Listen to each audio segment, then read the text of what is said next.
entrevistaria a gente e falou que tá fechado, vai depender de você. Nossos presentes, vocês nos acompanham pelo Instagram, recebam nossas boas-vindas. Eu sou Horácio Xavier, acadêmico e presidente dessa Academia de Letras de Vila Velha, onde ocupo a cadeira número 24, e hoje sou acadêmico anfitrião dessa primeira palestra do ciclo A Cadeira e Eu, Nossa História, que acontece neste ano de 2024, em que continuamos a conhecer os nossos acadêmicos e seus patrões.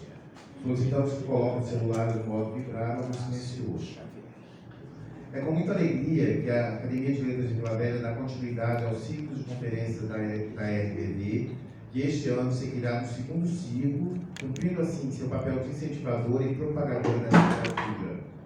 Essa academia está de portas abertas para toda a população. Queríamos a participação em nossa plateia dos alunos da EJA, da Escola Estadual de Ensino Fundamental Médio de Terra Vermelha, mas por um problema técnico, eles não puderam vir, tiveram problema com o transporte, mas a gente agradece de qualquer maneira ao professor Eduardo Barrosa e à diretoria da escola que se propuseram estar presentes, infelizmente não puderam.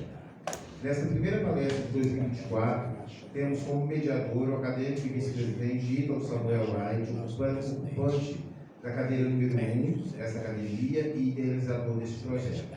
E como palestrante, o acadêmico Clério José Borges de Santana, que nasceu em 15 de setembro de 1950 em Vila Velha. Recebeu os títulos de cidadão cariaciquense e cidadão serrano, onde reside. É contador, bacharel em pedagogia e direito, escritor, historiador, poeta, comentador e trovador capixaba. Fundou e preside desde 1980 o Clube dos Trovadores Capixabas, CQC, que em 2017 transformou-se na Academia Capixaba de Letras e Artes de Poetas e Trovadores, a ACLAP CQC. Foi fundador e primeiro presidente da ALEA, Academia de Letras e Artes de Serra. Foi jornalista dos jornais A Tribuna e O Diário, em Vitória, especializando-se como comentarista e crítico de filmes. Foi titular do Conselho Estadual de Cultura do Espírito Santo e também conselheiro suplente colaborador. Foi titular da Câmara de Literatura do Conselho Municipal de Cultura de Serra. É senador da Cultura pela Sociedade de Cultura Latina do Brasil e mestre da Cultura Capixaba. Possui mais de 15 livros publicados, sendo alguns individuais e também como organizador de coletâneas e antologias, destacando-se as obras Serra, Colonização de uma Cidade, e o livro Dicionário Regional de Gírias e Jargões. E a mais recente obra, A Mulher Heroína do Queimado, Aisha Gueto Oroede Tocumbo, Benedita Torreão, princesa que veio de Alemar. Pertence a diversas entidades culturais, associações e academias de letras do Espírito Santo, no Brasil e no exterior. Clério José Borges de Santana é membro efetivo dessa Academia de Letras de Vila Velha e ocupa a cadeira número 30, que tem como patrono Afonso Cláudio. Passo agora a palavra ao mediador, o acadêmico Ítalo Samuel White. Vamos para a biografia do nosso confrade.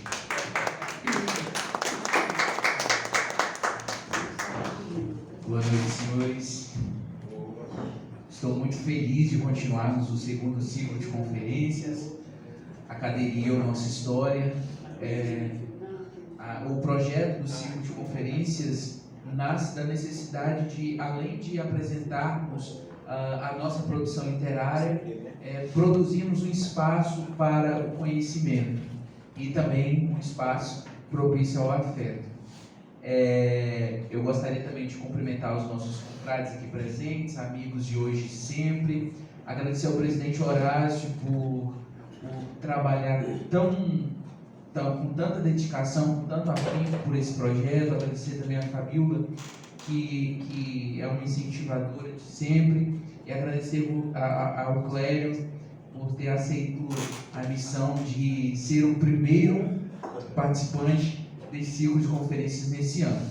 Gostaria também de cumprimentar os alunos, os estudantes, os professores da Escola Estadual de Ensino Fundamental e Médio de Terra Vermelha, não puderam estar aqui, mas são uma escola que sempre está presente e tem todo o nosso carinho, toda a nossa gratidão. Esperamos recebê-los novamente aqui.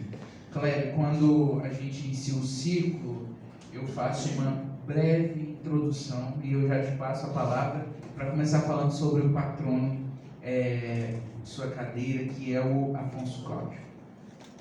A Academia de Letras de Vila Velha tem a honra de continuar o ciclo de conferências Academia ou Nossa História no ano de 2024, contando em sua primeira rodada com a participação do acadêmico Clério José Borges Santana, que tem como patrono nesta casa Afonso Cláudio, uma das figuras políticas mais importantes da história do Espírito Santo, tendo se destacado pela profícua participação no movimento republicano, exercendo o papel de primeiro governador do estado, bem como pelo exercício da presidência do Tribunal de Justiça Capixaba e pela condição de membro fundador da Academia Espírito Santense de Letras. Clério Borges segue a trilha de Afonso Cláudio e grava nos Sustentáculos do Tempo a sua participação na vida artística da terra de Luísa Grimaldi e Vasco Coutinho.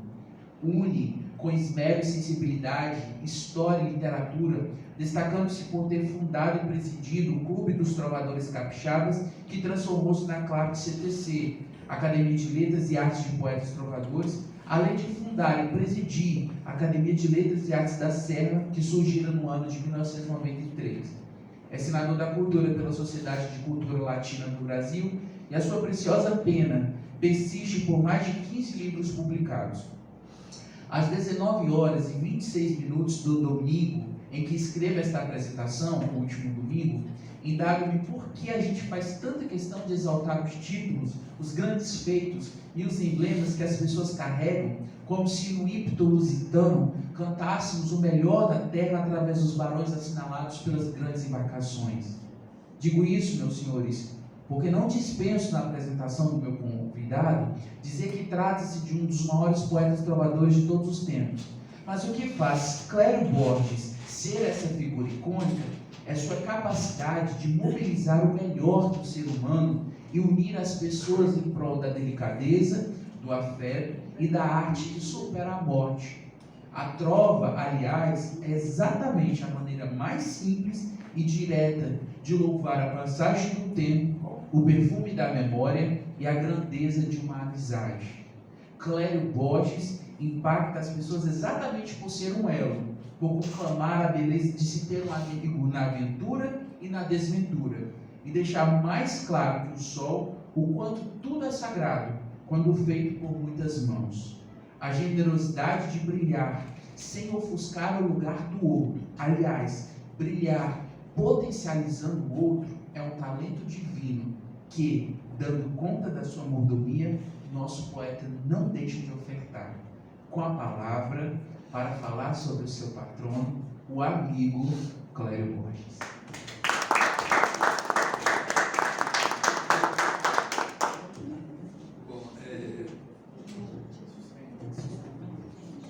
Boa noite a todos. Essa apresentação emociona bastante, né? E a gente, já com uma certa idade, não somos mais novos, né? Né, Carlos? Não somos mais novos, né? Então a gente fica muito emocionado nesse momento em que são ditas todas essas palavras bonitas por parte do nosso vice-presidente Wilton. E eu gostaria de iniciar parabenizando a academia. Eu acho muito importante esse tipo de projeto, quando os acadêmicos são convidados, porque se a gente perceber bem, muitas academias não se preocupam em deixar para a história um relato, um depoimento de seus acadêmicos. E às vezes nós que somos historiadores, pessoas que pesquisam, né, a gente encontra uma série de dificuldades. Agora mesmo, para relacionar todos os patronos da nossa Academia dos Trovadores, tive imensas dificuldades, porque a gente não encontrava depoimentos dos escritores antigos. Eles publicavam o livro e não tinha a preocupação de botar uma mini biografia do próprio livro que eles tinham escrito. Então a gente fica sem muitas referências com relação. E esse trabalho, então, esse trabalho que é feito aqui pela Academia de Vila Velha, é muito importante. E eu gostaria de destacar a figura do meu patrono, Afonso Cláudio de Freitas Rosa. Afonso Cláudio, ele, além de ser político, né, ele foi também um grande pesquisador. Ele pesquisou a história capixaba, ele procurou pesquisar. Vocês observem bem que quando ele publica o livro sobre a insurreição do Queimado, ele não se preocupou unicamente a pegar o processo e folhear o processo existente na época, né? Ele procurou entrevistar pessoas que tinham participado da revolta, para que ele pudesse ter elementos suficientes para fazer uma obra literária sobre a insurreição do Queimado. E foi um dos primeiros também a coletar uma série de trovas e cantares do povo capixaba. A minha opção, quando eu tive a aventura de ser indicado para pertencer a essa academia, lá pelos idos de 1990, por aí, de 89 a 90, que eu frequentava aqui as reuniões. Então, quando eu tive a oportunidade de receber esse convite, eu logo escolhi Afonso Cláudio em razão desse relacionamento dele com esse livro, essa publicação, Trovas e Cantares Capixabas. É uma obra muito importante porque ele coletou uma série de trovas que eram cantadas pela população. Então aí, vamos voltar àquela tese que eu falei logo no início, de que ele era um grande pesquisador e que não se preocupava somente com os relatos históricos de publicações, procurava pesquisar também. Quando ele vai e procura João da Viúva, Elisiário, e procura coletar com eles como é que foi a revolta do Queimado, ele está contribuindo e muito para que a história não passe a ser apenas uma coisa baseada em documentos, mas também nos relatos pessoais de cada um que viveu aquela experiência, né? E a revolta do Queimado é muito emblemática, tem uma série de conotações, porque na época, como as reuniões dos escravos e o próprio fato deles tentarem lutar pela liberdade, isso tudo eram situações previstas no Código Penal da época, né? O Código Penal da época do Império. E lá estabelecia que os negros não podiam ter reuniões nem nada, então era um crime. E fazer uma revolta muito menos, então seriam penalizados, né? E aí nós vemos que Afonso Cláudio procura justamente identificar todos esses pontos e faz uma obra muito importante, porque o próprio povo da Serra, e aí eu digo, seria uma questão de preconceito, mas o próprio povo, vamos dizer, branco da Serra, não dava valor àquele fato que ocorreu no Queimado. Eu mesmo, quando iniciei as minhas pesquisas para o meu livro de 1998, História da Serra, eu observei, o pessoal dizia claramente para mim, não, aquilo ali foi uma baderna, foi uma bagunça, um grupo de negros cheio da cachaça invadiram a igreja e quiseram bater no padre. Entendeu? Quer dizer, era essa visão que eles tinham. Eles não tinham aquela consciência de que, na verdade, esses negros, eles tinham procurado uma coisa somente, sair daquele processo de escravidão que estavam submetidos e tentar a liberdade, conseguir a alforria. Então, esses pontos são importantes. E Afonso Cláudio se preocupou com isso, porque ele era realmente contra a escravidão. E tanto é que quando vem a República, ele é nomeado o primeiro presidente, né, do Espírito Santo, né, daqui. Por quê? Porque ele tinha essa visão muito importante. Ele, entre os políticos, era um cara bem conceituado. Tanto assim que depois chega, pelos seus próprios méritos, a ser desembargador e tudo mais. Mas esse fato de Afonso Cláudio, outro detalhezinho também, ele nasceu aqui, eu tenho aqui até a pesquisa aqui, em Vou botar um pouquinho o óculos aqui para a gente poder chegar. 1859, no município de Porto de Cachoeira de Santa Leopoldina. Mas a Santa Leopoldina, o porto de Santa Leopoldina, era perto do porto ali do Queimado. E como já nesse período já tinha sido construída, né, a igreja do Queimado, né? A igreja do Queimado é de 1849, né? E aqui nós estamos em 1859, então 10 anos depois. Então, como já tinha, ele foi batizado na igreja de São José do Queimado. Eu tenho nessa publicação minha, né, sobre a mulher heroína do Queimado, a princesa Aixa, eu tenho aqui a certidão de batismo dele. Certidão de batismo dele lá na igreja de São José. Tive oportunidade de ter acesso a esse documento e tive a oportunidade de colocar uma cópia aqui no livro para que todos possam ter conhecimento, né? Por quê? Porque mostra a importância do distrito do Queimado naquela época, numa época que não tinha as estradas, as rodovias, né? E o caminho natural de uma pessoa para se dirigir de Vitória até o norte, até Nova Almeida e toda a parte norte do estado, era justamente pelo rio Santa Maria da Vitória, que era a estrada natural. E com isso paravam no Porto do Queimado e dali seguiam em frente, né, através de cavalos e outros meios da época, né, e iam com o seu destino para o norte, para Nova Almeida e tudo mais. Então, Afonso Cláudio é realmente um dos grandes ícones da nossa literatura capixaba. Tanto assim que na fundação da Academia Espírito Santense, ele é da cadeira número 1. É o primeiro. Geralmente a gente, quando vai estabelecer as cadeiras e tudo mais, a gente vai pela importância, né, das pessoas. Né? E aí é a cadeira número 1, muito importante, né, o Afonso Cláudio na história do Espírito Santo. Tem 2 pontos que eu acho que são muito interessantes. Essa correlação do seu interesse político pelo movimento republicano está na sua produção, né?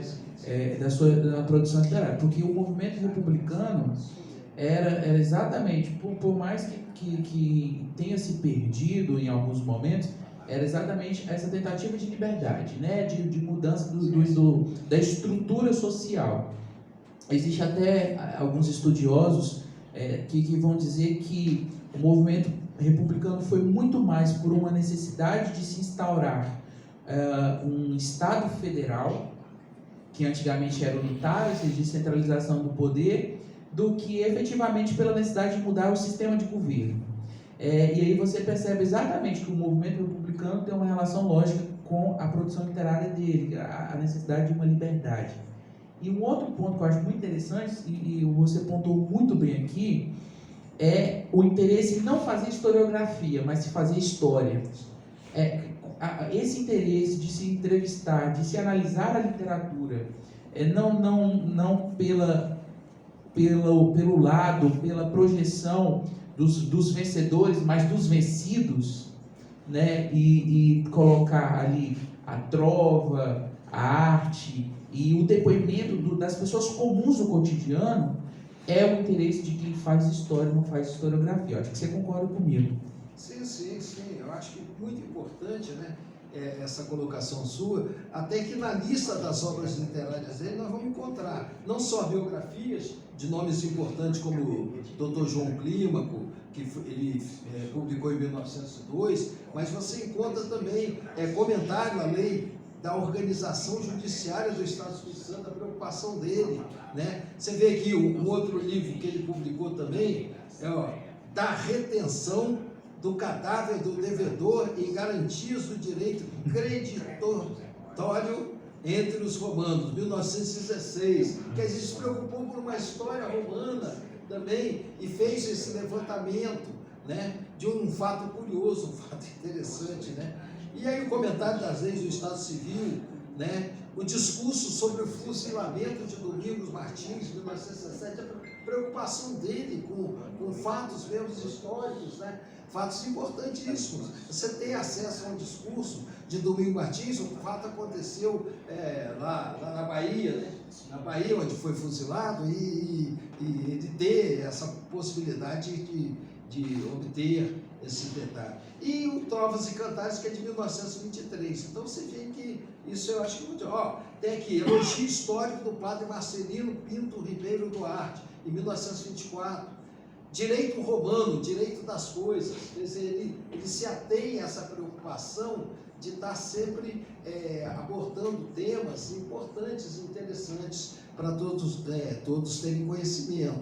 A gente que é da área jurídica, eu não sei que você foi escrivão, né? Essa formação jurídica, o direito brasileiro, o direito produzido no Brasil tem profunda influência do direito romano-germânico. É um direito excessivamente apegado à legislação mesmo, aquilo que está escrito, o que tem se distanciado um pouco nos últimos anos, se aproximado pelo direito americano, anglo-saxão, mas era exatamente ele indo nas raízes do direito. Ele ia nas raízes do direito romano porque ele estava interessado em falar sobre o direito brasileiro, não é isso? Isso. Você vê, aliás, como em todo o processo nosso como escritor, como poeta, como frequentadores de uma academia de letras, eu acho que a cada momento que a gente está num evento, está participando do evento, está participando de algum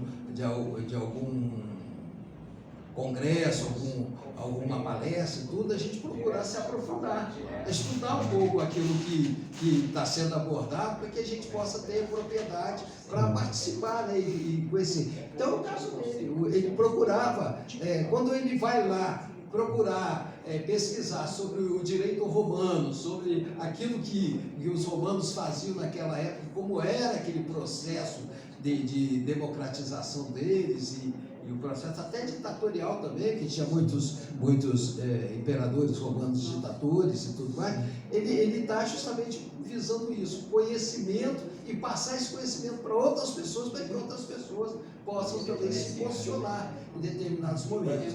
Eu acho que é uma figura extraordinária e que a gente só deve mesmo cultuar e enaltecer. Eu sabia que eu ia ter um pouquinho de dificuldade de fazer esse ciclo com você, porque se deixar aí, você está falando do seu patrão, eu te ouço assim a noite inteira, porque eu sempre, toda vez que eu ouço o Clério falar, eu realmente sinto que eu estou numa aula. Então, mas a gente precisa adiantar um pouco. Deixa eu confessar um negócio, se eu soubesse que fosse tão tranquilo assim, eu não tinha me preocupado tanto hoje à tarde. Parecia você bombardeado com uma série de perguntas e tudo. Será que eu estou preparado? Aí fiquei muito preocupado à tarde, mas ainda bem que está sendo tranquilo, né, e rodeado de amigos, melhor ainda. Todo aniversário da Academia de Letras eu já espero, sinceramente, aquela sua fala de rememorar aqueles que fizeram parte da história, porque realmente é muito importante. Mas avançando, eu queria que você falasse um pouco de você, do que escreve, das suas influências, como começou a experiência da escrita na sua vida. Fala sobre o escritor Clério Borges. Quais são as suas influências? Como começou essa coisa de fazer literatura? Pois não. Bom, vamos iniciar então pelo bairro de Aribiri, né? Eu nasci em Aribiri, no município de Vila Velha, aqui. Aribiri, a palavra indígena que significa aquelas baratinhas pequenas que a gente encontra nas pedras, na beira do mar. Os índios davam esse nome Areberi, né? E aí daí foi surgindo o nome Aribiri, né? Que é inclusive um rio e tudo mais que tem aqui em Vila Velha e tudo mais. Mas o importante é o seguinte, eu nasci lá e lá era um antigo patrimônio mesmo de quilombolas, certo? Era um patrimônio de quilombolas, aí teve o governo, Jerônimo Monteiro. O Jerônimo Monteiro foi um dos governantes capixaba da província, daqui do Espírito Santo, que a gente pode dizer que foi um visionário. Jerônimo Monteiro foi um visionário. O cara teve a ideia de trazer a construção de um bonde saindo de Paú e indo até aqui Vila Velha. Então ele quis trazer o progresso. Numa época que as estradas não tinha estradas pavimentadas e até os veículos eram raros, né? Eram raros na época, então nem todo mundo tinha acesso a veículo como tem hoje, né? Seja carro velho ou carro novo, como muitas pessoas têm acesso a veículo hoje.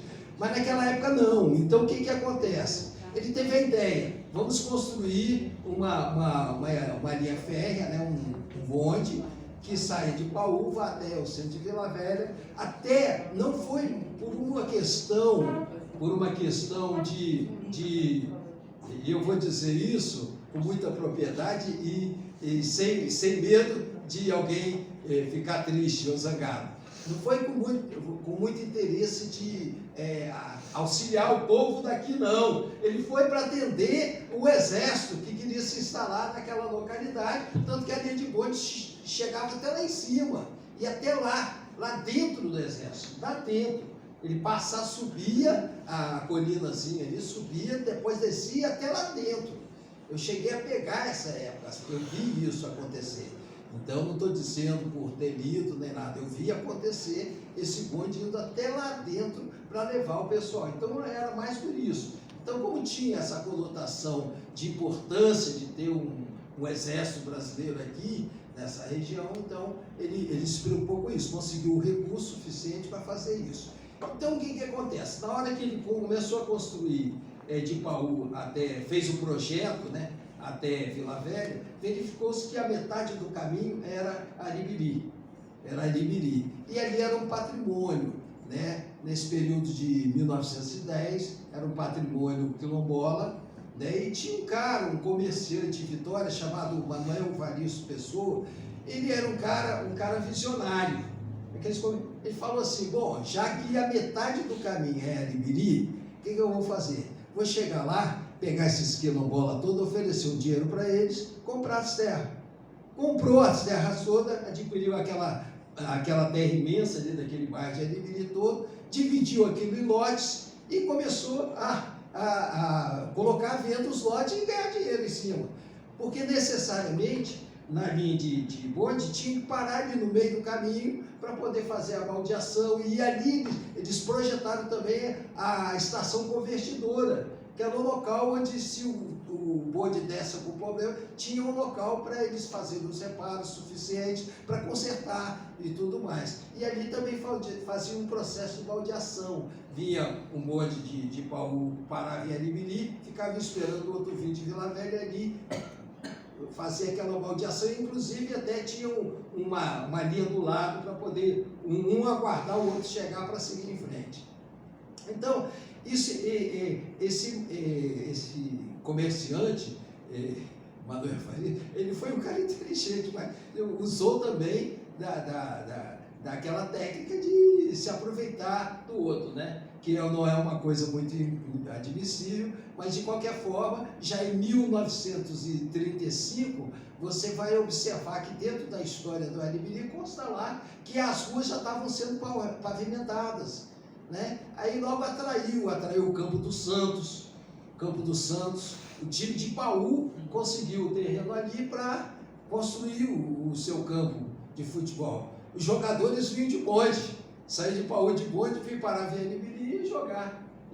Inclusive teve participação, o próprio Campo dos Santos passou a ser usado no Campeonato Capixaba. Eu mesmo assisti vários jogos do Campeonato Capixaba ali, né, que era usado o Campos dos Santos e era usado o Rubens Gomes lá em Santelês, né, Santelês, ali naquela região da Glória, Santelês, né? Então tinha esses dois campos onde tinham jogos do Campeonato Capixaba, né? E ali assistia a transmissão de jogos por vários locutores famosos, César Riso, por exemplo, me recordo bem, era um locutor famoso, transmitia e tudo mais. Então aí essa atividade nossa foi ali. Então dali de Aribiri, eu escutava o rádio e ouvia um programa chamado Ave Maria, a voz Ave Maria, qualquer coisa nesse sentido, de Solon Borges Marques. Solon Borges depois foi prefeito, tanto de Vitória como prefeito aqui em Vila Velha, e Solon Borges tinha esse programa da Ave Maria. E antes de ele fazer a reza da Ave Maria e proferir a bênção, né, a bênção das 18 horas, ele tinha um programa muito animado, ele fazia uma série de perguntas. Então começou a fazer perguntas e ouvindo o rádio, como naquela época não tinha telefone em casa, né, que era difícil a pessoa ter um telefone, mas no bairro sempre você encontra um local que tem lá.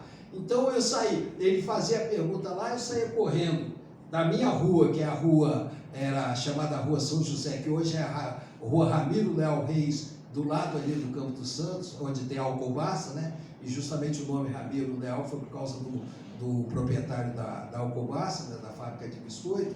Então eu saía correndo, ia correndo até lá no bar do Vitorino Rauta, onde tinha um telefone público. Chegava lá, ligava para o programa, respondia perguntas. E como eu fui nesse processo, respondendo várias perguntas, acabei ganhando uma coleção de livros. 12 livros importantíssimos dentro da minha história. Um deles era Aldeia Sagrada, um livro que falava sobre a revolta de Canudos, né? O outro era A Letra Escarlate, que é uma obra-prima da literatura brasileira. Se alguém não viu ainda, deve procurar ver. A Letra Escarlate, que é quando uma mulher, numa determinada localidade dos Estados Unidos, né, por ela já ser viúva e ter tido a suspeita de que ela estava namorando uma outra pessoa, tem que usar uma letra escarlate bem vermelha no peito para dizer que ela não era uma pessoa digna e honrada de estar convivendo com as outras. Era identificada pelaquela letra. Você vê. Então, a Letra Escarlate é uma obra da literatura. Importante a pessoa ver nessa época que a gente tem esse processo todo de lutar contra a discriminação e tudo mais, né? É importante a gente analisar como isso acontecia. E tinha outros, Iracema, o Pirajara, que eu ganhei também nesse livro, e foi a minha base. A base minha foi justamente essa. Bono parece que pediu a palavra. O que é, Bono? Alguma pergunta? Não, porque quando você falou do bonde, desculpa voltar um pouquinho, porque eu não achei como intervir naquele momento. O bonde fez parte da minha vida como adolescente, garoto, criança. Só para saber isso, essa estrada de bonde, que chega até Ipaú, ela também é que condicionou, que criou fez acontecer aquele porto e tem aquelas catraias, tinha até uma lancha que passava ali, que fazia... Isso tudo era um incentivo que esse bonde criou também, não é? Isso foi. Seria isso? Foi a localização, justamente, que era a única forma da pessoa chegar em Vitória, né? Porque aí chegava até Baú e de lá embarcava andei muito barcos, naquele catraia. Catraia. Não, eu chamava de canoa. Vamos atravessar aqui não, de bote. Vamos atravessar de bote. Né? Também bote aí Horácio é que me ensinou, que o nome era catraia. Então tem muito a ver com essa época, né? Incentivou aquilo ali, né? Sim, as lanchas e tudo mais que conduziam a população até Vitória, né? Fala, Vasco. Tem outro registro aqui, você falou do São Amor, né? Nós acabamos, no sábado do culto, o nosso convidado de honra, ele foi pessoalmente lá. Não foi no sábado do culto? Quem? São Amor. Foi lá no sábado do culto, ele é da Academia Maçônica de Letras. Ah, sim. E aí ele foi representando o Marcos André, que é o presidente. E aí ele esteve lá, falou, você é aquele São Amor do programa da Ave Maria, do terço e família? É ele mesmo, aí. Como é que o destino joga as pessoas, né? Mostrou pessoalmente lá no sábado do culto. Mas tá certo. Então tá bem colocado isso aí, é importante. Agora, continuando, então, através desses livros, dessas publicações, entende? Aí eu comecei a sentir um gosto, né? E eu tive a grata satisfação, a minha família não é uma família rica, mas minha mãe, ela é mãe viúva, né? Passou a ser viúva logo depois que me teve e tal, então aí o que acontece? Aí ela lutava com dificuldades, então ela trabalhava como costureira. Então naquela época, as famílias evitavam de ficar indo nas lojas comprar, até porque era muito difícil comprar na loja. O que eles faziam? Eles pagavam uma costureira para ficar lá durante o dia costurando. Aí a pessoa ficava na casa e costurava. Só que a minha mãe teve a sorte de costurar para uma pessoa importante, né? O governador Carlos Lindenberg. Então foi trabalhar lá. Então, logo que eu passei na fase de infância e tudo para estudar, aí surgiu o Colégio Marista aqui, né? Que teve um convênio com a prefeitura, né, para adquirir o terreno. Então eles ganharam as bolsas de estudo para distribuir. Então a própria prefeitura, o governo do estado tinha as bolsas de estudo. E aí eu consegui a bolsa de estudo do Colégio Marista. Aí estudei meus cursos todos até o final, o Colégio Marista. E com isso consegui essa minha formação. E aí, no próprio Colégio Marista, eu tive professores aqui, o pai do acadêmico aqui do lado, Roberto Brochado Abreu, o pai dele foi meu professor, o pai dele. Teve um professor que aí foi importante, de fundamental importância, porque ele tendo a oportunidade de passar o professor de literatura de português, dava a redação. Ele começou a ler as minhas redações e aí começou a pegar a redação e falou assim, faz uma história infantil aí. Aí eu comecei a fazer uns contos infantis, ele pegou, aí quando eu fui ver, ele publicou lá na Gazetinha. Ele, na época, tinha um conhecimento muito grande com o Glecy Coutinho, e Glecy Coutinho abriu as portas lá e comecei a publicar os primeiros contos infantis, né, na minha infância. Eu quero só parar um pouquinho aqui para registrar o nobre amigo Joel Rangel. Joel, obrigado aí por ter vindo. Presença constante que nos alegra sempre, tanto ele quanto a sua turma, que sempre está aqui, sua assessoria, vocês são sempre muito... É uma presença muito feliz que nos traz muita alegria mesmo. Obrigado. Estou à sua disposição para você fazer uma pergunta também. Tá? Muito bem. Então, como eu estava dizendo, né, aí esse professor começou a fazer isso. E aí eu comecei a me destacar na escola, aí teve uma pessoa que lançou uma chapa para o Grêmio Estudantil, Nossa Senhora da Penha, o Grêmio Estudantil do Colégio Marista. E aí já me convidaram para ser diretor de jornalismo, o Grêmio tinha um jornal, o Pioneiro, e aí eu comecei a dirigir o jornal e tudo mais. Então tem passagens interessantíssimas nisso, né? Você vê, eu conto, por exemplo, eu tinha um colega meu que eu não gostava dele. Eu não gostava do cara. O cara é muito chato, aqueles colegas que você tem na escola que são chatos, enjoados, e o cara é enjoado. Aí eu falei assim, tá, tudo bem, você me paga, rapaz, você me paga. Aí fiz um conto infantil, o sapo Rimuede. Rimuede. Rimuede, a palavra significa Delmir, de trás para frente, que era o nome do cara. Aí contei a história de um sapo muito orgulhoso, que vivia na lagoa, queria mandar em tudo e tal, e aquele negócio todo aí foi publicado na Gazetinha. Tem isso, né? Você pesquisando, né? Então tinha esses lances. No Grêmio Estudantil, por exemplo, eu tive a ideia, já aquelas ideias meio mirabolantes que eu tenho até hoje, né? Mirabolante. Eu tive a ideia de fazer um concurso literário Padre Champagnat. Padre Champagnat, o fundador dos Irmãos Maristas, né, e tudo mais. Padre Champagnat. Aí o concurso teve repercussão nacional. As escolas, principalmente do sul, da região sul do país, aí onde os maristas têm vários colégios, né? E mandaram uma série de redações sobre esse Padre Champagnat, falando sobre a história. Era 150 anos, sesquicentenário, né? Da chegada dos Irmãos Maristas no Brasil.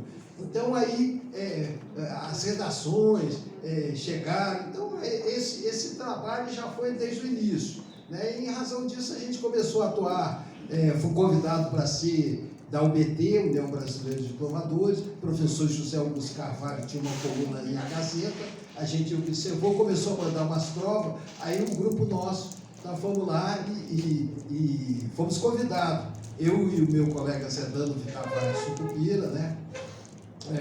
O pai dele foi muito amigo de Valsema, né? Nosso amigo também, Andrade Sucupira, Valsema, entendeu?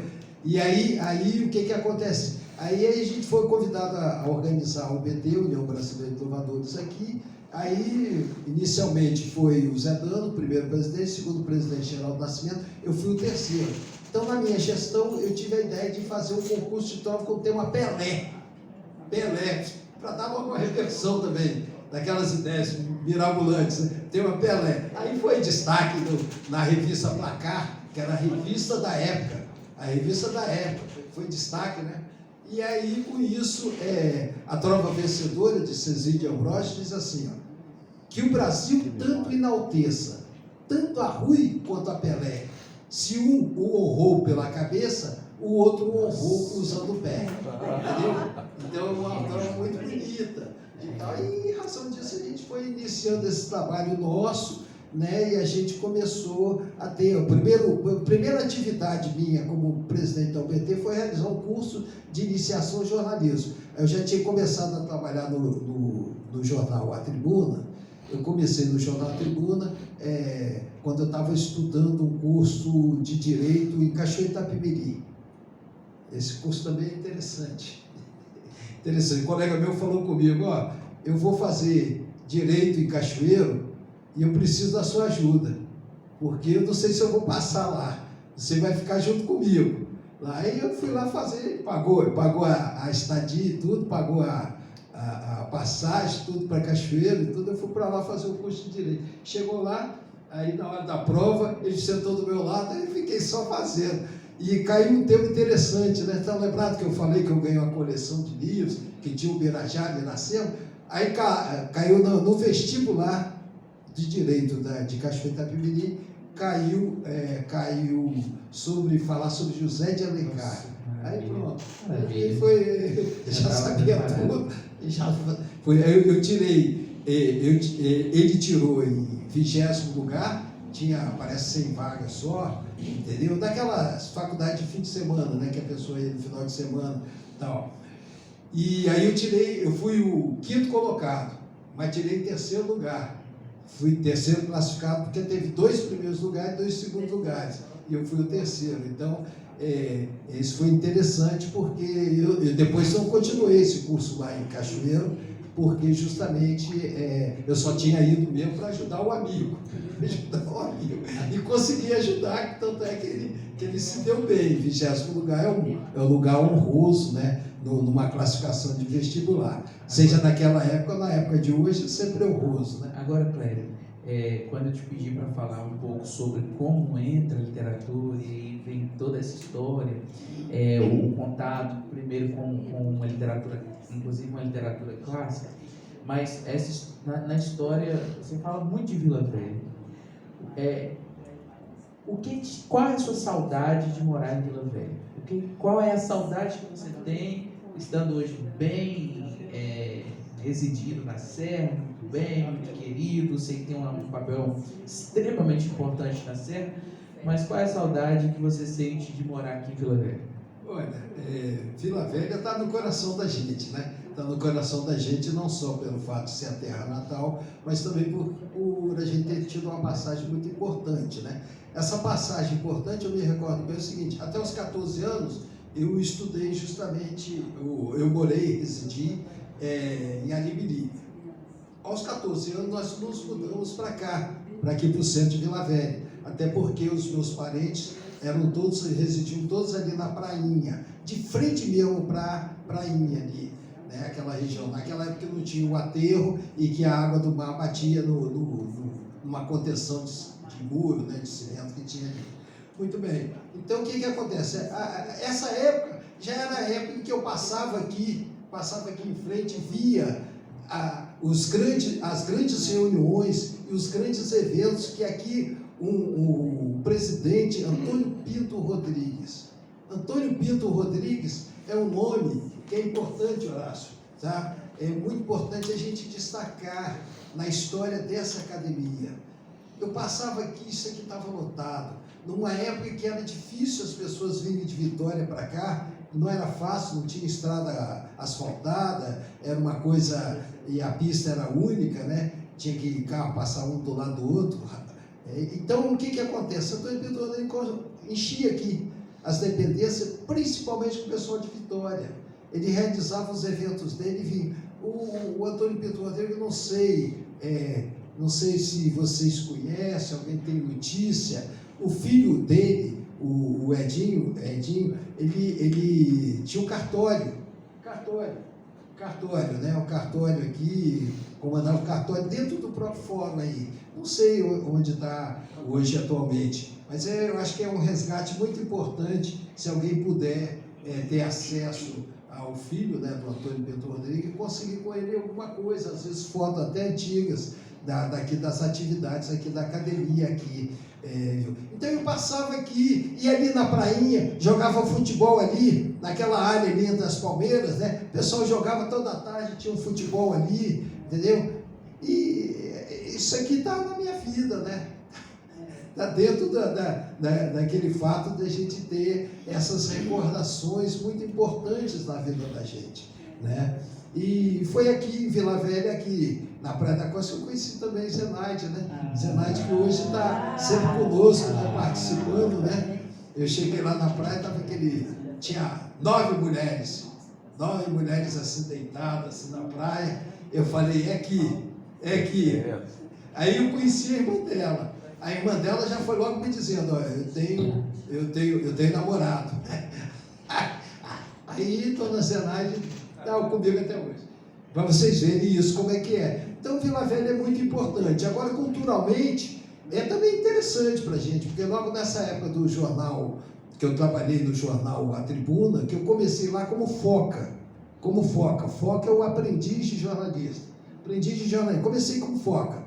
Um amigo meu, lá de Aribiri mesmo, é até parente distante, ele sabia que eu gostava de mexer com jornal, de tudo.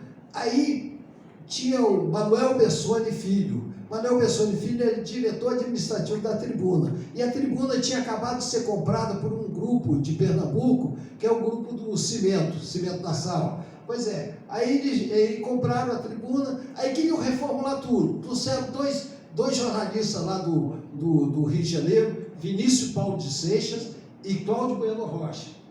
Então, eles revolucionaram o jornalismo do Espírito Santo. Tiraram aquele negócio de botar a matéria em qualquer lugar. O jornal era todo diagramado, certinho, bonitinho, entendeu? E isso não acontecia aqui no Espírito Santo, naquela época. O jornal está diagramado, certinho, tudo calculado certinho, tudo. E aí os dois vieram. E aí estavam precisando de estagiários. E aí esse amigo indicou, falou assim, ó, vai lá, procura Manuel Bessone, vai lá. Então, aí eu procurei ele, aí falei, ó, você vai iniciar aqui como foca, né, que é o iniciante de jornal. Aí comecei lá, como eu já tinha experiência no jornalismo, desde o Grêmio Estudantil, que eu falei aqui para vocês, que eu estava no jornal do Grêmio Estudantil, e aí foi mamão com açúcar, né, como diz, né? Aí fomos desenvolvendo, logo eu passei para repórter, depois para redator e depois chefe de reportagem. Tudo isso é fácil observar porque eu tenho carteira assinada. A carteira minha foi assinada na época, esse período todo. Depois eu interrompi porque eu fui, era o período do Exército, tinha que fazer o Exército. Aí fui fazer NPOR, né? Núcleo de Preparação de Oficiais da Reserva. Aí fiz o NPOR, então aí depois voltei de novo para o jornal e continuei no jornal, até que depois deixei, porque o jornal A Tribuna fechou. O jornal A Tribuna ficou uns 2 anos, eu acho, não sei se vocês se recordam disso, quando ele modernizou todo o seu maquinário, tirou aquele maquinário de linotipo, que era primeiro as máquinas de chumbo. As máquinas de chumbo saíam, né? Eles digitavam e saíam de chumbo e tal. Aí os títulos tinham que ser colocados à mão, os títulos do jornal. Aí modernizaram tudo, aí o jornal ficou 1 ano e meio, quase 2 anos, parado, sem sair, sem circular. E depois, quando retornou, eu já não estava mais nos meus projetos, né? Que aí eu já tinha visto um concurso para escrivão da Polícia Civil. Calma aí. Senão a gente Aí de novo fala. Fala, Joel está querendo fazer a pergunta. Fala. Pode ficar à vontade, Joel. Bom, boa noite a todos. Eu, quando sentei aqui, eu tinha uma pergunta para o Cléber que você acabou de fazer. E ele respondeu, mas falta ele fazer uma afirmação que ele não fez ainda aqui na fala dele quando você falou de Vila Velha. E nós queremos saber qual a porção da propriedade do coração dele que Vila Velha tem. Porque ele é serrano e é vilavelense. A gente quer saber qual é a metade. Se é metade, se é um pouquinho mais, porque nós queremos abdicar aquilo que é nosso, a parte do seu coração. Joel, é uma pergunta difícil de ser respondida, né? Porque eu casei com Dona Zenaide, foi em 1979, né? Nós casamos, aí logo em seguida tinha o núcleo habitacional, aí eu dei sorte, né? Saiu logo uma casa para mim no núcleo habitacional lá em Eurico Salles. Então eu me mudei rapidinho. O prefeito da época era Américo Bernardes. Falei, Américo, me ajuda aí. Américo falou, não, eu te dou um caminhão, põe suas coisas tudo em cima do caminhão, vai para lá. Aí fui o primeiro morador lá de Eurico Salles, mudei rapidinho para lá. Então o que acontece? Cheguei lá e descobri que não tinha academia de letras e não tinha ninguém que tivesse feito a história, pesquisado sobre a história. Passei 5 anos, pesquisei sobre a história e nós fundamos em 1993 a Academia de Letras e Artes da Serra. Cleusa estava lá, na fundação, participando com a gente. Então, o que acontece? Chegamos lá e descobrimos isso. Então, eu também tenho uma participação lá. Ganhei o título de cidadão serrano. A vereadora Márcia Lamas nos deu o título de cidadão serrano na época do prefeito Mota. O Mota que era o prefeito. Então, sim, mas eu diria para vocês, já que tem que pesar, estabelecer eu diria para vocês que 80% é Vila Velha e os 20% é assim. Não esquece que vocês ficaram no careciquense. Não, mas aí a proporção vai ficar bem. Mas eu acho que ele está certo, afinal de contas. Desculpa, mas com relação a. Eu já li um pouco, mas eu gostaria de ouvir pela boca do Cléber, porque o Canela Verde existe. Eu sei que existe uma história de que eles viram na prainha e tal, pelo menos Já sabe a história. Aí eu queria saber um pouco mais dessa história, porque Canela Verde. Hoje mesmo, isso está dentro dos fatos, das lendas daqui de Vila Velha, né? Hoje mesmo a doutora Magnólia estava comigo vendo no carro e falou, escutei uma pessoa falar sobre a história do convento e tal, achei muito bonito falar sobre a história do convento. Aí eu perguntei a ela, e a lenda? Te contaram sobre a lenda que existe do retrato que o povo trazia aqui para baixo, que depois aparecia lá em cima e tal? Te contaram? Ela falou assim, não sei. Quer dizer, ficou na dúvida se tinha sido contado mesmo. Então são as lendas, né? A lenda de que aqueles que primeiro aportaram aqui ao descer, em razão da maré rasa, né? Tinha as canelas com as algas verdes que colocavam na canela e tal, e que seria um dos motivos, né?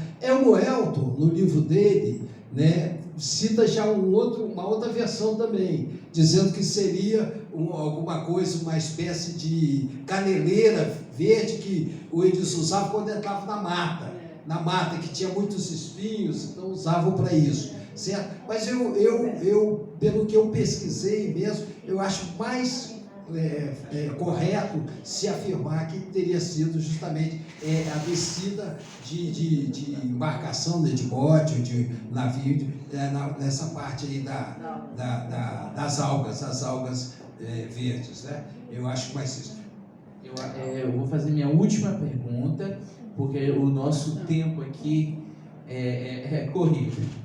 Mas eu acho que você está certo de ter respondido isso, porque foi aqui que você encontrou, conheceu e construiu o seu amor, então, encontrou a sua amada, e como diz Camões, né, transforma o amador na coisa amada, por virtude do muito imaginar, não tenho logo mais que desejar, pois tem minha parte desejada. Então foi aqui que você encontrou a sua parte desejada. A minha última pergunta é: por que você escreve e sobre o que você escreve? A minha preocupação maior é justamente com a parte histórica, né? desde como eu falei, cheguei lá na Serra, aí observei que ninguém tinha escrito sobre a história da Serra. Tinha um ex-prefeito, né, na Lida Encarnação Miranda, grande amigo nosso, nós fundamos junto a Academia de Letras e Arte da Serra, porque eu não podia fundar sozinho, eu tinha que ter respaldo de alguém que já tivesse nome. Ele foi prefeito da Serra 2 vezes, em 2 mandatos. Então, aí, na Lida Encarnação Miranda, ele deu a base, né, para que a gente fundasse a Academia da Serra, né? Então, o que acontece? E aí eu acho que a minha preocupação maior é justamente escrever sobre assuntos históricos. Eu me empolgo, acho de fundamental importância. Agora, por exemplo, tem uma luta muito grande, uma luta até envolve o nosso Joel Rangel, nosso sempre eterno vereador, né? Que é resgatar a história de Rubério Martins. Rubério Martins foi enforcado aqui. Vasco está fazendo um livro sobre Vila Velha, está falando sobre a forca, né, que tinha aqui na prainha, entendeu? E aí tinha Rubério Martins, um herói. Qual foi o crime dele para ser enforcado aqui em Vila Velha? O crime dele foi defender os índios que estavam sendo massacrados pelos portugueses. Os portugueses, no trabalho seu de colonizar, queriam submeter os índios a todo custo a uma escravidão intensa. E com isso, Rubério Martins se insurgiu contra esse fato. E aí foi preso e tudo mais. Então, eu acho que é um nome que a gente precisa resgatar aqui no município de Vila Velha, né? E existem outros resgates, por exemplo, Paracajaguaçu foi o chefe da nação dos índios Temiminós, que veio do Rio de Janeiro e fundou a aldeia de Nossa Senhora da Conceição, a 8 de dezembro de 1556, ali que dá origem à atual cidade da Serra. Esse Paracajaguaçu, a gente foi lá, Vasco, eu, Edilson Celestino, nós fomos lá na ilha de Paranapuã, atual ilha do governador, fomos lá, vimos o monumento lá, uma onça enorme que tem em cima da pedra lá. O povo que estava assim, lá próximo, a gente procurou saber deles, vocês sabiam o que significava aquilo. Um chegou lá e falou: não, foi uma onça que salvou uma criança, estava morrendo afogada. Não tem nada a ver. Então, nem a própria população de lá sabia disso, que esse Paracajaguaçu foi uma figura importantíssima. Lá, o Deus deles, o Deus, nesse sentido assim, é Araribóia. Araribóia tem aquela estátua imensa em Niterói, lá, quando ele sai daqui, vai para lá, salva o governador e recebe a porção de terra de Niterói, né, que é água escondida, né, na pedra escondida, água na pedra escondida. Então aí, Araribóia é o grande nome, mas Paracajaguaçu não é importante. Então essas são as minhas preocupações, é escrever e levantar esse processo, né? Eu fico muito feliz, satisfeito quando o Vasco liga para mim e fala: temos que fazer uma visita técnica, vamos em tal lugar, vamos lá para ver. Aí vamos lá, porque a gente não se preocupa só em escrever, ler documento, a gente quer ir no local. E isso, quando nós fomos no Rio, a primeira preocupação nossa foi ir lá, na ilha do Paranapuã, para saber de onde tinha saído o chefe da nação dos índios Temiminós. E São Lourenço, fomos na aldeia de São Lourenço também, Niterói também. E tem um fato curioso, né? Chegamos lá, os traficantes tinham pedido, o cara do táxi falou assim: não posso ir não, olha, fecharam a rua toda e tal. Mas aí chegamos lá, parece que um dos traficantes falou: não, vocês podem ir, eu dou permissão, mas não demora muito não. Mas nós vamos lá. Tem essas histórias também, que fazem parte desse todo o processo nosso de construção da nossa história. Então essa é a minha preocupação, é publicar obras e alguma coisa referente à parte histórica, procurando levantar sempre. Zé Roberto, agora a gente abre para as perguntas, fiquem à vontade para a gente fazer essas perguntas mesmo. Nosso confrade Zé Roberto.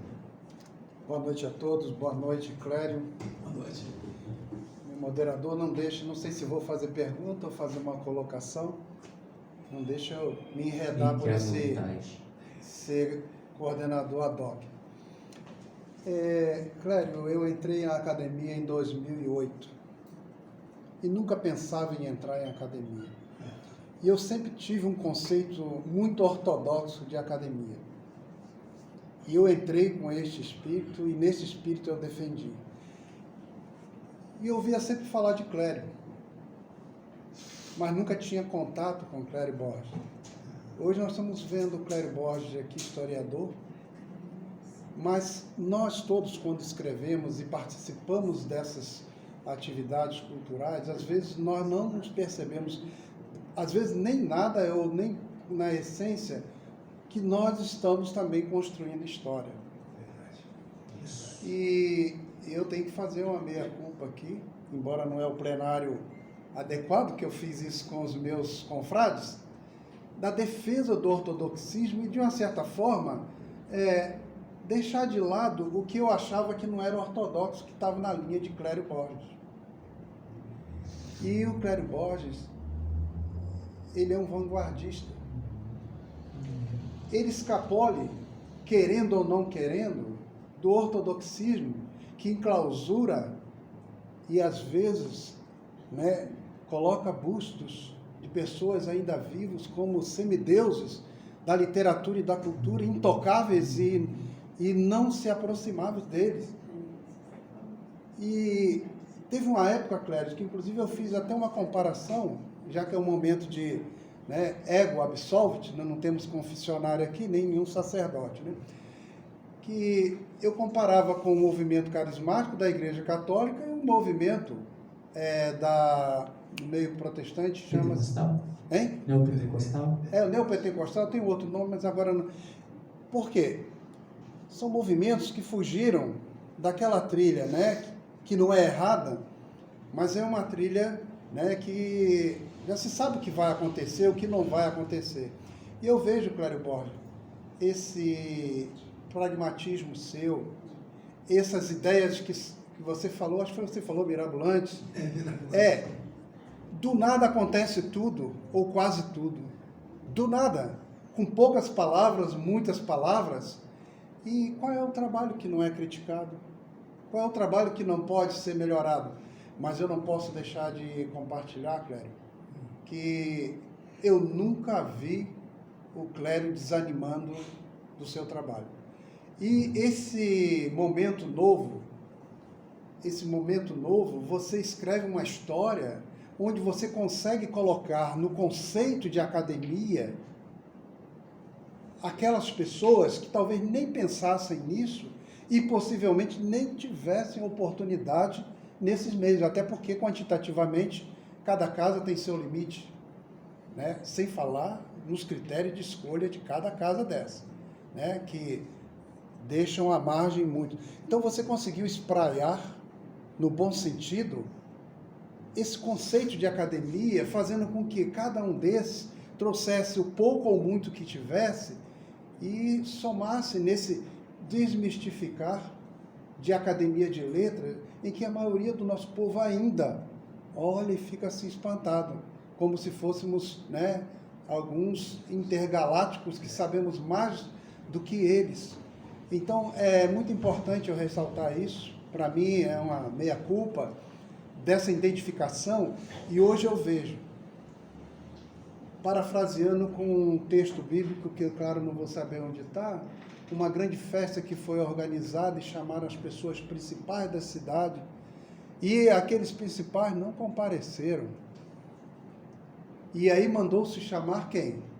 Todos que estavam, que não eram daquela elite, para um grande banquete. Mas sobre os valados da cidade. Então, quantos escritores você fez nascer? Quantos escritores você fez dar luz, foco para eles? E talvez você faça isso sem ter uma noção que isso está de fato acontecendo. E quem está de fora está vendo. Você está arrebanhando não só com a história que você conta, com os livros que você faz, mas esse jeito de administrar que também foge um pouco o ortodoxo, porque você quer que aconteça. E acontece. É o jeito do Clério, e mais alguns dos seus mais próximos, mas acontece. Então, eu vejo a CLAPTCT, uma um momento, claro que o embrião está lá na Serra, mas um momento seu de espraiar isso não só pelo Estado. Por eu ter sido convidado para fazer uma palestra lá no último encontro de... Barra do Jucu, né? Na Barra do Jucu, e meu nome está lá no grupo. E eu vejo gente do Maranhão, do Rio, da Bahia. Então, os tentáculos do povo, né, Clério José Borges, ele não está mais só no território capixaba. Não me importa qual é a profundidade disso, que alguém analise ou não, mas a cultura está sendo levada, espraiada. E é esse meia culpa que eu queria fazer. A história desse lançamento, dessa semente, o tempo que vai dizer. Tá? O tempo vai dizer. Academias não temos para todos que desejarem, isso eu tenho certeza. Mas que você trouxe luz neste espaço, tirando essa ortodoxia. Tá? Você só não conseguiu superar a melhor academia do Brasil, que é a LVV. Até porque estão dizendo que eu vou ser presidente, deixa eu fazer o meu lobby, né? Mas eu não vou ser não, tá? Não serei. Até porque, Clério, quando eu falo que a melhor academia é a academia de Vila Velha, você está inserido nela. Sim. Você contribuiu e contribui. E quando você está nesse seu trabalho, eu fico pensando como o Clério tem coragem, disposição e mesmo os embates que não são bem vencidos, nunca vi desanimar. É sempre outro congresso, é sempre acolhendo e vai mesmo, seja no meio político. Falar em político, nosso presidente tem uma demanda importante que você vai poder ajudá-lo, ele vai conversar com você aí. Então, queria parabenizar. E ele está no ano sabático. Ele está no ano sabático. Então, ele anunciou isso. Imagina, eu vi ele anunciando e parece colocando o Roberto Vasco, né? E se não tivesse no sabático, então... Não dá para saber o que faz. Mas parabéns, Clério, eu precisava falar isso em público, pena que todos aqui são importantes, mas eu queria mais gente para eu poder me declarar. E essa história sua, ela está sendo contada sem você estar forçando ninguém para escrever. Nossa, Futuramente, certamente, algum outro historiador, né, vai ter a honra de fazer esse caminhar bonito que você está dando a oportunidade a tantos quantos queiram. Inclusive, todos que querem, eu nunca vi alguém falar que o Clério rejeitou. É uma questão que o Clério, às vezes é uma questão de tempo e é querer, inclusive, participar do organismo chamado academia. Agora, em termos de trabalho, eu nunca vi Clério falar que rejeita alguém que queira fazer algum trabalho. Então, parabéns, Clério. Por isso que eu falei, não sabia se era pergunta, não quero tomar o lugar do nosso coordenador. Sua explanação, eu acho que representa o sentimento de todo mundo que está aqui presente, com muita delicadeza e com muita elegância mesmo, que é típico de sua personalidade. Eu só quero agradecer, Zé Roberto, obrigado aí pelas suas palavras, tá? A gente fica muito feliz, eu estou até emocionado aqui, né? Porque realmente a gente faz por fazer, né? Quando alguém chega para mim e fala, ó, não dá para fazer, você está no ano sabático, vai fazer não, tal, é aí que eu gosto mesmo. Tanto é que agora já o próximo congresso é Ilha de Paquetá e vamos fazer um outro no Espírito Santo também. Já anunciei hoje, nós vamos ter no próximo ano 2 congressos. Na Ilha de Paquetá nós vamos fazer e vamos fazer aqui também. Escolher uma cidade lá em Venda Nova para a gente fazer também, tá? Obrigado aí pelas palavras, tá? Madrinha. Só um detalhe. Quem é que tem coragem de abrir um prêmio Nobel, né? O Nobel, o Clério criou o Nobel da cultura. Já viemos agora no carro, já programando para ir em Manaus. Vamos em Manaus, tem um congresso da Sociedade de Cultura Latina lá, vamos representar o Espírito Santo, já estamos divulgando aí. Maria Viola já foi convidada para ir também, Manaus, em dezembro. Magnólia está organizando aí. Novembro. Só acrescentando que é bom lembrar que nós levamos, 16 de novembro. Fomos para Porto Alegre, conhecemos o Mário Quintana, já doente. Nós fomos lá em Porto Alegre. Valceno estava junto, Várias pessoas estavam juntas. E também fomos para o Pantanal. Não, a Cleusa lembra bem, né? Isso aí foi todo trabalho, né? Porque quando a gente fundou o Clube dos Trovadores de Capixaba, 1º de julho de 1980, né? Aí a gente idealizou comemorar os aniversários com um seminário durante 4 dias. E aí viemos, o primeiro foi realizado, aqui estava ainda naquele processo de sujeira e tudo, tal, aí fizemos aqui do lado, aqui, tinha uma sede de um partido político aqui do lado, entendeu? Aí eu consegui com o Max, ele cedeu a sede, fizemos 4 dias aqui do lado, não foi propriamente aqui, mas depois os outros eventos nós fizemos aqui, estava tudo sujo, a gente foi para cá, limpou e fez aqui. Mas o que acontece? E a gente começou a realizar esses eventos que a gente passou a ser convidados. O pessoal que vinha de fora falava assim, eu quero fazer isso lá também, na minha terra. Aí fomos para Porto Alegre, fomos para Recife, Salvador, Rio, São Paulo, esses lugares todos, realizar congresso com base a gente daqui do Espírito Santo organizando o congresso nessas cidades. Tanto é que nós saímos aqui no ônibus, naquela época tinha um ônibus que viajava 3 dias para ir para Porto Velho, Rondônia. Né? Fomos aqui, eu acho que com umas 10 pessoas.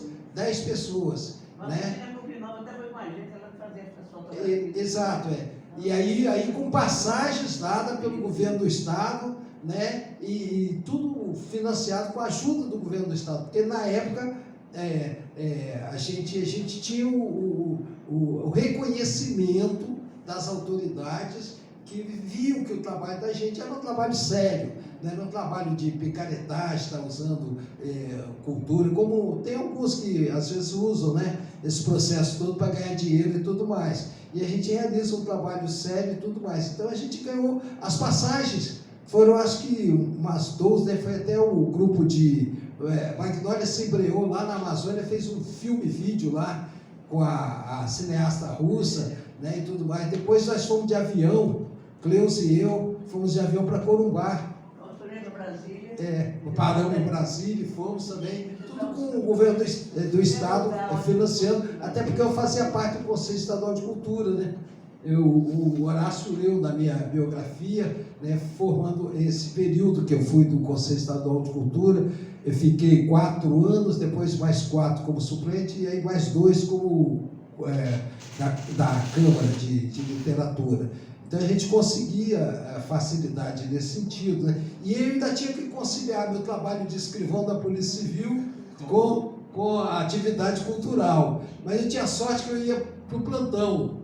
E o plantão eu podia negociar com outro escrivão, aí dava um pagamento em dinheiro a ele tirava o plantão para mim e eu podia.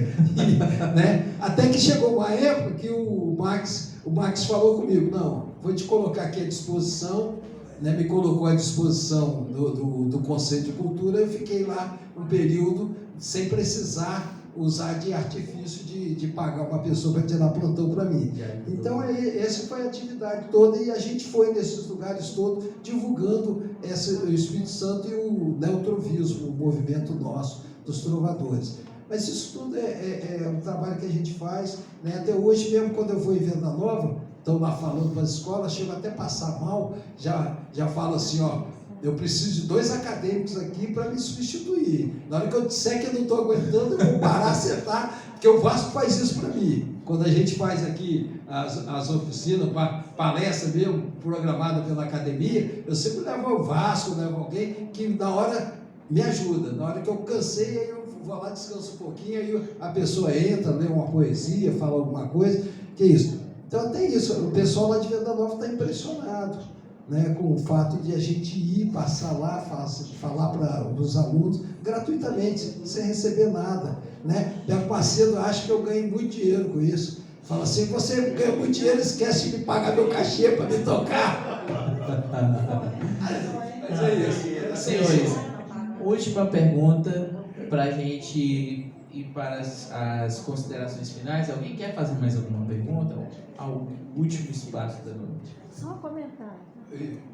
Bom, eu comecei... Então a gente vai encerrar com brilhantismo. Muito obrigada. Então eu comecei via Clério, Cleusa, Horácio, Suzy. né? Foi o quarteto. Mas participando dos congressos, do Congresso de Guarapari, o primeiro. Mas o que eu queria citar é que nós fomos para um congresso em Castelo, eu e o Carlinhos fomos mais cedo, fomos para o hotel. Chegou lá, tinha gente de Minas, de Niterói, aguardando as mulheres, né, as pessoas aguardando o clero chegar, porque para a gente começar o congresso. O dono do hotel estava desesperado, falou assim, está passando a hora do almoço, ele não chega, como é que vai ser? Aí eu falei, se preocupa não, daqui a pouco ele desce do ônibus com um sorriso desse tamanho, com um bando de terceira idade, que nem a gente assim atrás, mas e se não der tempo? Ele vai se estressar. Eu falei, não vai, fica tranquilo, não vai estressar. 10 minutos depois, para o ônibus e o Clério desce. Rindo para todo mundo. Aí ele falou para mim, mas é assim mesmo, né? Eu falei, é assim mesmo. E tem um detalhe, o que eu sempre comento com o Carlinhos. Eu não acompanho tudo do Clério porque eu não dou conta. Não é que eu não gosto, eu não dou conta. Porque é assim, ó, o tempo todo dia. Mas tudo o que eu participei com o Clério, eu nunca ouvi o Clério falar mal de uma pessoa. Nunca. Em momento algum, em hipótese alguma. Então eu acho assim que o ser humano Clério é um ser humano que merece aplausos. Obrigado pelas palavras. Clério, querido, considerações finais e, se possível, ao terminar a sua consideração final, uma troca. Bom, inicialmente eu quero agradecer a todos vocês que se dispuseram a vir cá, né? Vão perder um pouquinho o encerramento do Big Brother hoje, né? Perder um pouquinho o Zé Inocêncio procurando o facão dele que subiu lá da árvore, né? Mas vocês vão perder um pouquinho, mas estão aqui com a gente e esse momento é um momento muito agradável para mim, estar aqui com os verdadeiros amigos, aqueles que não puderam vir também, são amigos também, a gente entende também que tem compromissos muito sérios, né? Nós estamos numa terça-feira e às vezes muitas pessoas trabalharam até às 18, 19 horas mesmo, estão cansados e tudo mais. De qualquer forma, eu agradeço muito a presença de vocês. Falar para vocês que a minha caminhada é longa e eu pretendo ainda fazer muito, realizar muito. Se Deus der vida e saúde, a gente vai realizar muito ainda. Eu esperava ter realmente um ano sabático, eu pudesse descansar um pouco. Mas, infelizmente, a situação foi para um tal lado que a gente teve que prosseguir, né? Tivemos que adiar, passar para o próximo ano e tal. Vamos ver, o próximo ano já está programado, porque é 25 anos de congresso, então a gente vai ter que fazer, já não vai ter ano sabático. Mas aí depois, eu acredito que sim, e a gente possa fazer. De qualquer forma, eu quero, nesse encerramento, convidar todos para a Venda Nova. Nós estamos programando um evento muito bom em Venda Nova, já temos os contatos lá, a gente teve a sorte de ter a nossa colega Diomedes Maria Calimandberg, que é uma pessoa que já em 1995 abriu as portas de Domingo Martins, onde nós realizamos os maiores congressos lá, que na época era o Seminário Nacional da Trova, né? Com mais de 500 pessoas participando. O governador foi no último dia realizar esse trova em praça pública e tudo mais. Isso em 1995. E agora a Diomedes também tem uma irmã vereadora lá, já colocou uma emenda impositiva lá, no sentido de colaborar com o evento. A gente está tentando fazer um bom evento lá, né? E contamos com a presença de todos. Já sabemos aqui que a Academia de Vila Velha estará presente, o presidente Horácio já nos falou, já nos deu a notícia, né, de que a Academia estará presente lá. Pretende estar presente também. E a gente espera recebê-los todos bem. O vereador Joel Rangel já vai lá, já marcou, já registrou lá que vai estar presente. Carlos Bona vai estar lá também com Maria Viola Bona, né? E agora nós estamos convidando vocês para uma coisa diferente. Manaus. Manaus em quando é que é? Novembro. 15 e 16 de novembro. É uma das entidades também. É porque quando eu comecei nesse movimento, todo mundo que tinha agremiação literária aí por esse Brasil, então convidava a gente. Aí fomos, por exemplo, em Porto Alegre, o Nelson Fachinelli era o presidente nacional da Casa do Poeta Brasileiro. Ele falou, ó, você vai nomear, você vai ser coordenador do Espírito Santo, aí Casa do Poeta Brasileiro. Aí tinha Sociedade de Cultura Latina do Brasil, né, em São Paulo, Mogi das Cruzes, e a Maria Calanda falou, você vai coordenar também no Espírito Santo. Maria Aparecida Calanda. E aí essas entidades todas vêm cair na minha mão, e aí com isso a gente vai organizando. E aí esse evento lá em Manaus é da Sociedade de Cultura Latina do Brasil, que agora vai ter um novo presidente, que é o Raimundo Colares, que é uma pessoa muito importante. Eu já estive lá em Manaus, o Gaetano Antonácio é o presidente da academia local, já estive lá participando do evento da academia, aniversário da academia, e o Raimundo Colares agora é o presidente nacional da Sociedade de Cultura Latina, né? Antes estava com o Dileci Aragão Adler, lá de São Luís do Maranhão, onde nós estivemos também no congresso, né? E aí vocês estão convidados. Quero convidar vocês também, que aqueles que quiserem participar, é só conversar com a Magnólia para a gente arquitetar a ida juntos, né, com o avião, porque o avião acho que vai levar quase o dia todo viajando, que tem baldeação em São Paulo, tem outra lá não sei aonde, Recife, eu acho. É uma jornada longa. Mas se a gente sair agora, dá para até comprar passagem a um preço bom. Se quem fizer as colocações agora, dá para conseguir passar de avião com preço bom e tudo mais. Pessoal, é isso. Obrigado. E a trova final. A trova tem que ser aquela. Tem que ser aquela, né, Goma? Nesta casa. A trova em homenagem à dona Zenaide, que eu fiz. Aliás, eu fiz uma também, vou lembrar aqui da época, hein? Vocês conheceram o presidente Sarney, né? Ele tinha um bigode famoso, né? E a ponte aqui estava para terminar. E não chegava recurso nenhum. Foi no governo Marx. Aí a televisão, a TV Gazeta, falou assim, hoje é dia da trova, você não quer fazer uma trova, não? Vamos fazer ali debaixo da terceira ponte, você fala alguma coisa sobre essas pontes que não terminam. Aí eu fiz a trova seguinte, trova do bigode do Sarney. Para a ponte terminar, recursos conseguirei, pois vou logo leiloar o bigode do Sarney. Aí apareceu a verba. Aí logo depois, um mês depois, apareceu a verba e eles conseguiram terminar a ponte. Mas a trova que eu quero finalizar mesmo é a trova em homenagem a Dona Zenaide. Nesta casa tão singela, onde mora um trovador, é a mulher que manda nela. Porém, os dois mandam o amor. Obrigado a todos. Muito obrigado a todos que estiveram presentes aqui, e obrigado aos que nos assistiram, nos acompanharam através das redes sociais. Encerramos esse evento de hoje.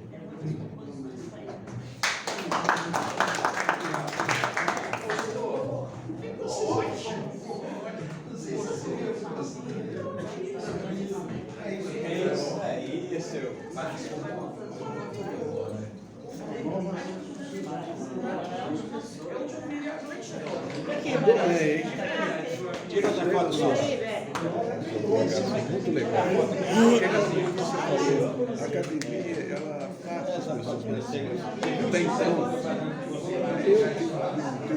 eu mesmo lugar desse é um lugar que fosse arte.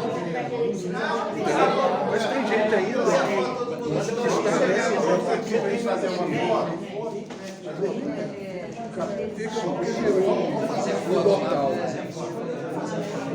Falei seu nome. Vamos todo mundo fazer uma foto aqui, depois começa a... Gente, uma foto, todo mundo uma foto. Depois, fiquem à vontade para começar, mas não tirar foto.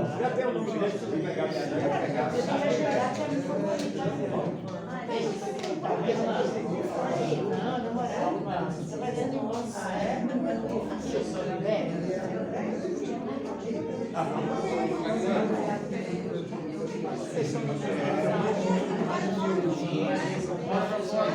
Pessoal, vamos fazer a foto. Vamos lá,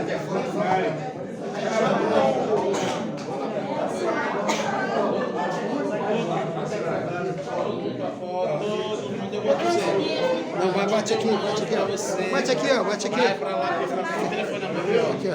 Aqui, ó, já tá filmando. É só aqui em cima, aqui, ó. Aqui, ó, tá vendo? Aqui, ó, tá vendo? Ali em cima só. Já tá filmando, deixa eu filmar aí.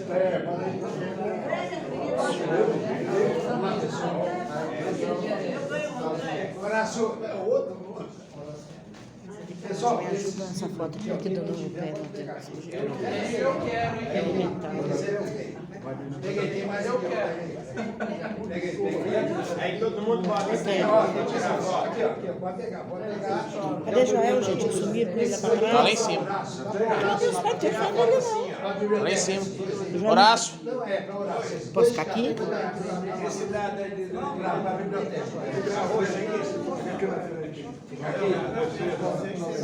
Como é que tá aí? Ô, Clério, pode ir pra trás um pouquinho.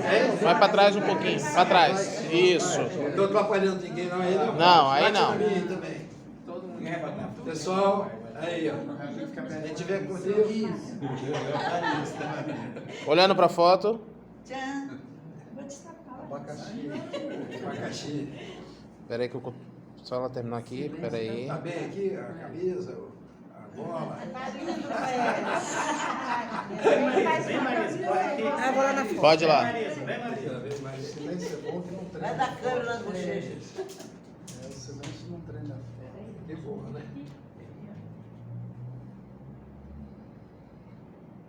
Em pé também. Nelson, pede o Luiz pra você. Aí, ó, faz ele. Isso aí. Explica pra ele onde é que. Larissa, vem cá. Cadê Larissa? Vem, Larissa. Vem aqui, vem aqui, vem aqui, vem aqui. Vem lá.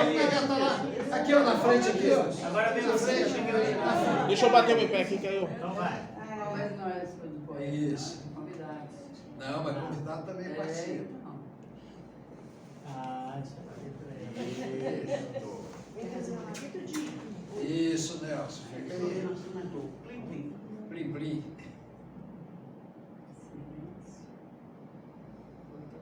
Vai mais um, bateu vários. 166. Já bateu. Pessoal, obrigado.